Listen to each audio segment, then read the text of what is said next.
tonight. An investigation is underway after a Regina police officer shoots a dog. The jury is dismissed in the sex assault trial of 5 former World Junior Hockey players.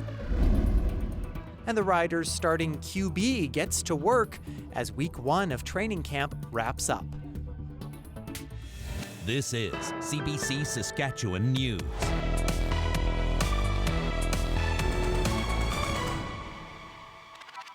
It is Friday, May 16th, and the CBC Saskatchewan News starts right now. I'm Ethan Williams. Thank you for joining us.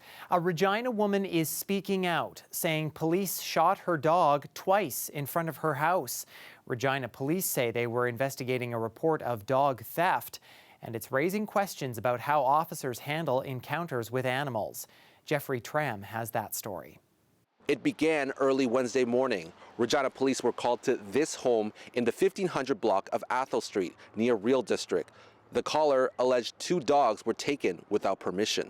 They knocked on my door threatening a warrant and that they were going to take me to jail, and they arrested me for theft of my own dogs. Jennifer Godfrey says she showed officers photos of the dogs to prove they belonged to her.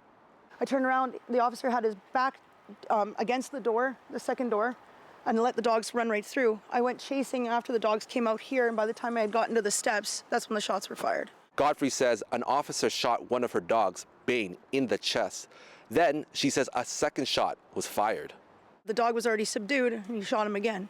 In a news release Wednesday, Regina police say a firearm was discharged when the dogs ran toward the officer. They say officers provided aid to the dog on scene before transporting it to a vet clinic. Police can't say more about what happened while the incident is being investigated. Animal control officers were not called to the scene, but a spokesperson for the Regina Humane Society says animal control only responds when police call for assistance. Often, the police and fire, aren't really trained in handling animals sometimes, and they often don't have the proper equipment to manage and control an animal or transport it in some cases as well. Thorne says animals can be unpredictable. He says he understands officers can be put in tough situations where split decisions have to be made. Nobody wants to see an animal harmed, nor do anyone want to see people harmed. But Godfrey believes more can be done. I want them to take accountability for their actions. Regina police say the shooting will be reviewed by its Use of Force Review Board. The shooting is also required to be submitted to the Saskatchewan Police Commission. In the meantime, Godfrey's daughter started a GoFundMe to help pay for the dog's medical bills. Jeffrey Tram, CBC News, Regina. A Court of King's Bench judge has reserved her decision in the sexual assault case of a Regina chiropractor. Reuben Mans was found guilty of sexually assaulting a patient last year. He was also found not guilty on 5 other counts, with 1 count declared a mistrial. Crown prosecutors say Mans should serve his 1-year sentence in jail, but the defense argues it should be spent in the community. Justice Janet McMurtry will make her decision when Mans returns to court at the end of next month. A stunning decision at the sexual assault trial in London, Ontario, of 5 former World Junior Hockey team members. They've all pleaded not guilty in connection with an incident involving a woman known as EM after their 2018 championship. But now the judge has told the jury they're no longer required. As Ali Chiasson explains, the trial will continue without them. 1 sex assault trial, 2 juries discharged. This morning, Justice Maria Caracia decided that this trial will proceed in front of her alone, out of concern about jury prejudice. This after a note was passed to her, written by a juror. It specifically called out 2 defense attorneys, Dan Brown and Hilary Dudding. They both represent Alex Formanton, saying they felt they were whispering and laughing at the jurors, quote, as if they were discussing our appearance. This is unprofessional and unacceptable, the note said. Justice Caracia decided the only way forward is judge alone. In a statement, defense lawyer Dan Brown and Hilary Dudding said this was an unfortunate misrepresentation of just 2 attorneys talking amongst themselves. Quote, no defense counsel would risk alienating a juror, and nothing could be further from the truth in this instance. And the very idea of counsel making light of a juror is illogical and runs directly counter to our purpose and function. The judge said she didn't observe any of this behavior in the courtroom and would have stepped in if she had, but still, it was enough for her to decide to completely discharge the jury, and it's not the first time. A mistrial was declared in April when a juror complained about an alleged interaction also with Dudding at lunch. The juror claimed that the defense lawyer had said to them that they had been nodding a lot during the Crown's opening statement. Dudding denied this, but the defense argued that the jury was already thinking negatively of them. And the mistrial was declared. Flash forward to today, and a second jury was just discharged. But this time, the court doesn't have to start all over again. EM's testimony stands. More witnesses will be called, including other hockey players who were in the hotel room the night of the alleged assault. Court resumes on Tuesday, albeit in front of judge alone. Ali Chiasson, CBC News, London, Ontario. Saskatchewan's Chief Medical Health Officer provided another update on measles cases in the province Friday. He says there have now been 37 reported cases in the last 2 months. That's compared to only 2 cases between 2015 and 2024. Dr. Saqib Shahab says cases range in age from infants to adults in their 50s. Most are children or young adults, and almost all of them unvaccinated. Shahab says the majority of new cases are in rural southern parts of the province, and of the cases, 4 have required hospitalization. Many families are still not accepting vaccines, despite public health staff reaching out to them locally. This means that the measles outbreak will continue. Hospitalizations will continue. Exposure to persons at higher risk, including infants under 1, unvaccinated pregnant women, and immune-compromised who are at higher risk for severe complications, will continue. Shahab says there are many reasons for vaccine hesitancy, including misinformation and some thinking measles is no longer a danger. Some may have concerns about the safety of the vaccine, but Shahab continues to stress that it's extremely safe and effective. A family on Okanese First Nation is grateful for the quick actions of one of their firefighting friends last weekend. 3 brothers in the Walker family had spent all night keeping watch on a grass fire near their house in southeastern Saskatchewan. They fell asleep in the morning after they thought it was under control. But then the fire jumped the fire break and the house started burning. So I kicked open the door because it was locked, and then I yelled around, and sure enough, the boys were all sleeping still. The mother was at her sister's house, I believe. And then, yeah, I just kicked open the door and woke them all up and got them out of there. And probably within 15 to 20 minutes after that, the whole house was already completely gone, burnt. The family is devastated by the loss of their home, but also thankful everyone is okay. The community has been rallying around them with fundraisers and donations. 2 more local television stations have gone off the air in Saskatchewan. The stations, which served the Lloydminster area, were abruptly shut down this week. And as Chris Edwards reports, it is having a big impact on the community. For over 50 years, CKSA and CITL-TV served the Lloydminster area with local news programming. But it all came to an abrupt end in a surprise meeting Tuesday. 19 employees were told they were losing their jobs without getting to say goodbye to viewers. The stations had been losing money for years, according to their owner. TV stations at the local level have been in perilous shape. We particularly saw that happen after COVID. And in the past 6 years, our revenues have dropped by 56%.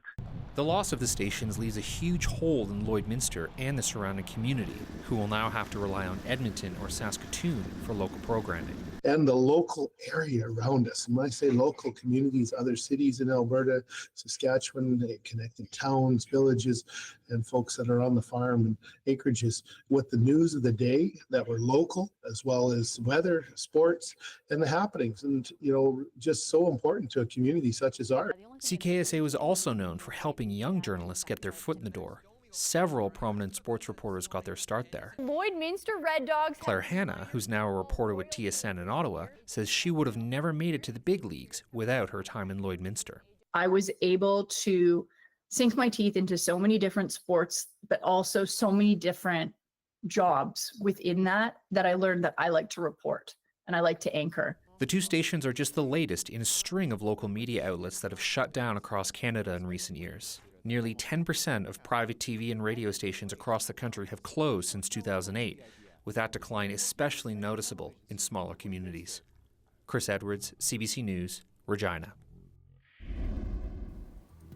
Well, things are starting to dry out across the province after a soaker for some of us these last couple of days here.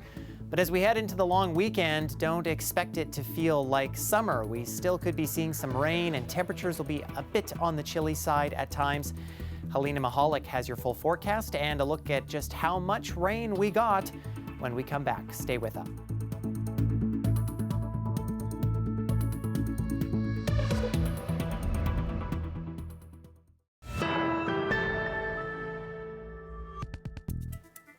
The global transportation hub is back in the news after almost becoming the home of Regina's new Costco. The Morning Edition's political panel breaks it all down. I think it's a question of who played who, but I don't think that actually is the question, because ultimately it comes down to what is the role of the GTH. And I don't think putting up a Costco retailer in an area where you got a lot of trucks coming in and turning and everything else, I have enough problems finding parking space in Costco. I'll tell you see this. You drive. I love Costco. I just want to do my Costco ad here. I love buying things in bulk. I love getting a bargain. My whole wardrobe is Costco. I'm Mr. Kirkland. But honestly, there's been some notion out there that, well, it's not really the province's fault because obviously the developers and or Costco went in and got the best deal and applied leverage and whatnot. No, tell me what the business of the GTH is, because I don't think they're in retail, and I don't think this provincial government is in retail. I know that because I don't see any government liquor stores anymore. I don't see anything that suggests that they should be in this business. But what I see is this massive history of problems in the GTH under this government from the early days when they were, flipping land that used to belong to nuns for significant profits of people that had strangely interesting connections to either Bill Boyd or the Sass Party. And to today's controversy, it's been one after the other. There should probably be a long-term inquiry into the government's handling of this particular venue, because I don't think they know what they're supposed to be doing. I think they basically stuck their nose into this deal, or at least someone thought that they had the ability to use them for leverage. It would have been really easy for GTH to government says, no, we're not selling you any land for this. This is not our business. But I don't think even the government or the GTH really knows fully what their business is. And their business seems to be getting into one mess after another. In eastern Manitoba, a wildfire burning near Lac du Bonny has forced nearly 1,000 people from their homes. The fire is considered out of control and has killed 2 people, a couple found by police on Wednesday. Another fire is burning further south. Rain and cooler temperatures overnight Thursday have made the fight against those flames a little easier, but the battle remains far from over. The Alberta government says it is sending 2 firefighting crews and support staff to help. A youth-led climate protest took over the grounds of the Legislative Building in Regina Friday. For the second time since the pandemic, the Fridays for Future Saskatchewan movement marched with signs and raised their voices to call attention to climate change. The rally's organizer says the group is hopeful the government will take action. After COVID-19, Fridays for Future Regina kind of stopped and slowed down. And it hasn't really been around, and the Saskatchewan government has not been making considerable action against climate change. So we're bringing back Fridays for Future in Regina. Fridays for Future was originally started by climate activist Greta Thunberg in 2018.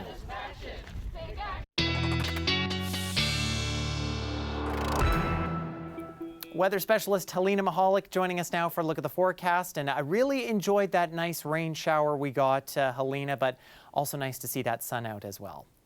Totally. We are seeing the sun back in the province. However, many places got a lot of rainfall in the past few days, especially in the southeast. Let's take a look at some of those rainfall stats for the southeastern corner. So these are as of 7 a.m. Friday.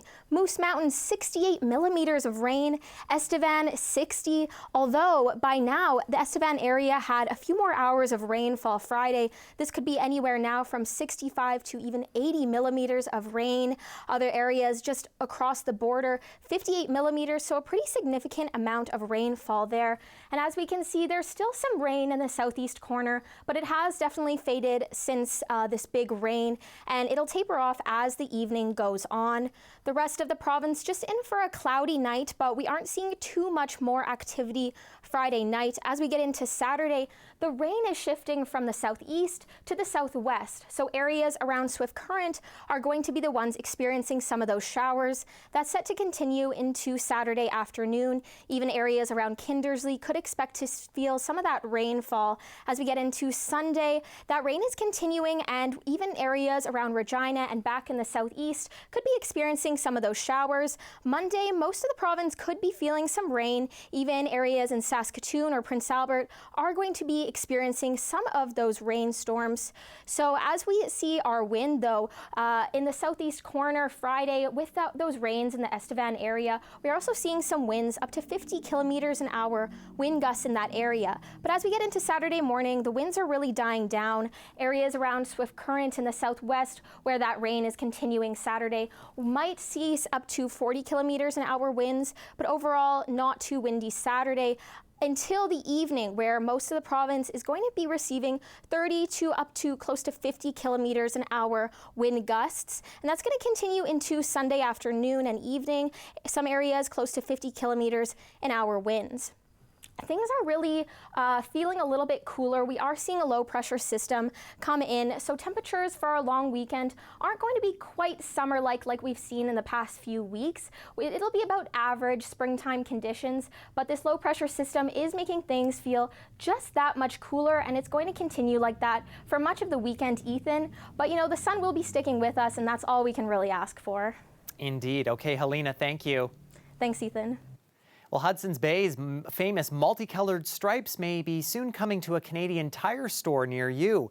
Georgie Smythe has more on the $30 million deal to preserve at least some of the iconic Canadian brand.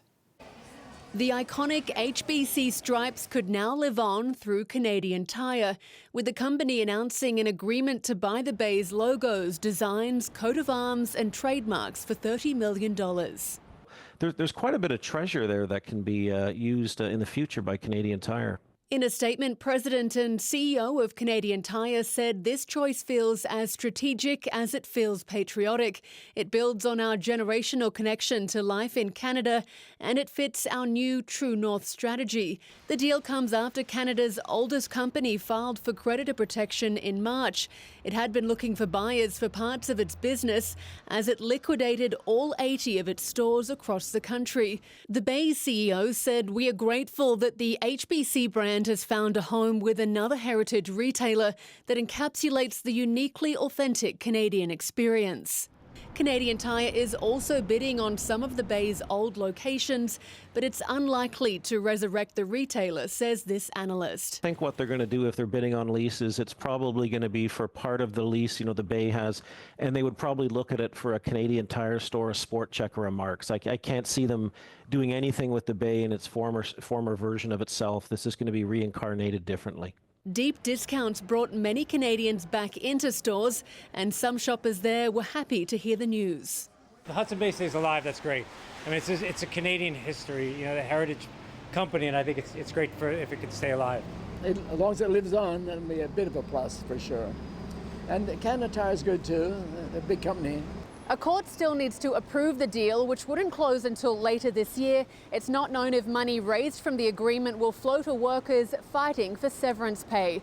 Georgie Smythe, CBC News, Vancouver. Times like that, you can kind of push through and get your arm in shape, get your body in shape, and feel that uncomfortableness, because inevitably during the season, the only thing guaranteed in pro football is adversity. Well, Riders starting QB Trevor Harris is ready for CFL season. We'll catch you up with what happened at training camp Friday when we come back.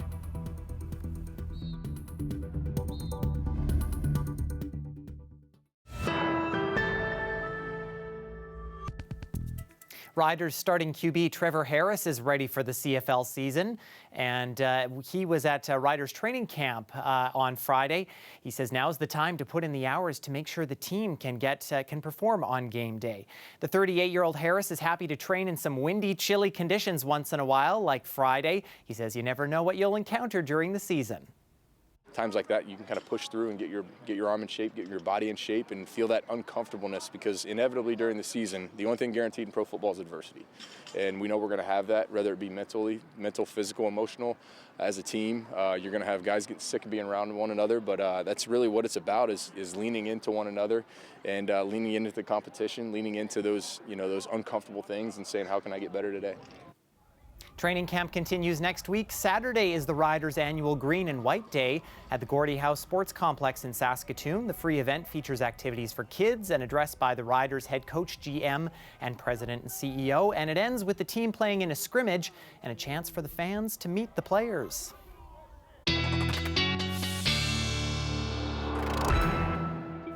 And fingers crossed, Helena, that they'll have some good weather for that. I think they'll have some good weather, but things still feeling just a little bit cool. Over the weekend, though, not too much rain. So let's take a look at what we have in store for Regina. So as we can see, we are feeling below seasonal for this time of year, but over the long weekend, temperatures just above the 10-degree mark. Luckily, the sun is sticking with us and lasting until about Tuesday, where that rainfall comes in. We are seeing also a breezy weekend, and overnight, we are seeing temperatures still below a seasonal for this time of year, but as the week goes on, we're seeing those temperatures climbing back up. As we get closer to the end of the work week, temperatures are back to closer to the 20-degree mark. Same story in Saskatoon. We're seeing sun all throughout the week. A little bit warmer here. We're closer to around the 15-degree mark. Monday through Wednesday, we are seeing some rain, even a chance of some thunderstorms Wednesday. As we get into the rest of the week, we are seeing those temperatures returning back to seasonal or even above seasonal. A few days of wind, and again overnight temperatures are still feeling warm, a little bit below seasonal for this time of year, Ethan, but as we get to around the end of next week, temperatures rising back up again. Yeah, maybe next weekend can be the redemption for the cooler long weekend then. Long weekend part 2. Yeah, right. Thanks so much, Helena. Thanks, Ethan. And that is it for us this week. For more news anytime, you can always head to our website or subscribe to our YouTube channel or download the CBC News app on your smartphone or tablet. Thanks for watching. Have a great weekend.